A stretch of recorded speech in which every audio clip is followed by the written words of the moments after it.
Because only whores wear purple was just something my grandma told me when I was a kid. She said, only whores wear purple. She had a lot of whore rules.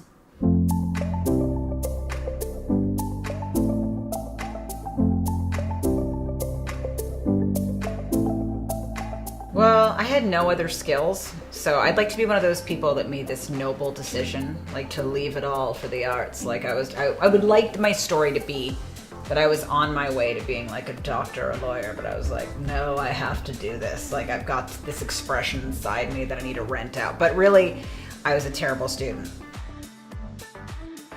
We met through stand-up. I wish we had like a really unusual story. We always joke that we should say we met in Hebrew school or something, but we were doing open mics and stuff like that around the same time. So that's how we met. And, but we did give each other mezuzahs recently. We did go to temple this year too. Shana Tova! I moved to New York when I was 17 with this guy in his band called Dick Sister. So I feel like at that point they'd already lost like all hope that anything in my life was gonna be, was gonna go the way that they had hoped it would. Well, she's converted, so she's not, but like a lot of converts, she's way more into being a Jew than my dad is. So like when people come by our home and like would try to like proselytize when we were a kid, like if Jehovah's Witnesses came over or something, my mom would point to the mezuzah and she'd be like, this is a Jewish home. She loved to show her off her mezuzah. And she'd be like, this is a meshugana. And we're like, that's not the word. Yeah, but she used to point to it and be like, this is a meshugana and this is a Jewish home. And I'm sorry, but we're not open to this. I mean, all of it. Maybe the traveling. The traveling was hard for me. I used to think that when I started that I just had to say yes to everything that anyone ever asked me to do. And I did. And then I was just like never home. And it felt like I was just always in Des Moines. Just like really lonely in Des Moines. Just kind of like eating on a hotel bed, gently weeping. Yeah. I mean, when I started, it was a lot worse though than it is now. People would intro you and they'd be like, we got a wacky young lady coming up. Like it was an experiment or something, like it was kind of a goofy experiment. Like, let's see what happens. We got a lady trying her heels at this, So I don't know. That was how it was when I started. Like, and they would say to you, if they just had a woman on before you, they'd be like, oh, we just had a woman on, so we can't put you up. Like that wasn't even something people hit. They just considered two women back to back as like redundant. Well, obviously we can't put another woman on. Yeah, they'd be like, we just had a vag. We can't vag. You know how you have a theme?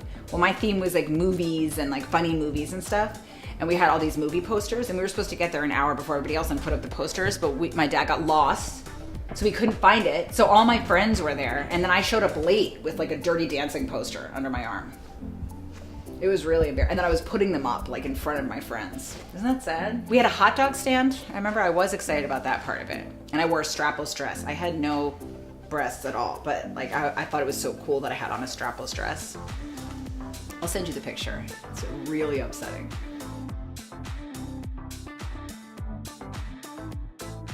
Are you asking that? Like, was that already written or are you just evaluating me right now and feeling like you need to ask that question? On my sheet. Do I feel like an adult? No, not at all. No.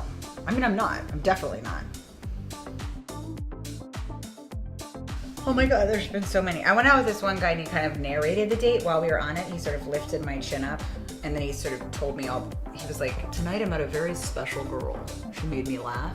She made me think. Like he actually believed, that it was going to be a tough puzzle. Like I was going to be like, oh, I'm sick of guessing. I want to know who the girl in the riddle is. Well, the first time we went out, he said a lot of Jewish things that he thought were Jewish. L'chaim, I know that word. Mazel tov. A couple of the basics. Yes. The Hava Nahiva song, I know that. It's a classic. Yeah. Yeah. It's yarmulke, I know what a yarmulke is. So, I know a few things. Yeah, he did. He said a lot of Yiddish. We used to call Rosh Hashanah Rosh Hashanah because everyone had to get out of their cars and like beat the sunlight or sundown or something, I think. So, yeah. Have fun with it, He thought he would say his 10 Yiddish words and then by the 10th he would be inserted inside me. That only whores carry suitcases, which I thought was very strange. So just anyone carrying a large parcel, as far as she was concerned, was a godless whore.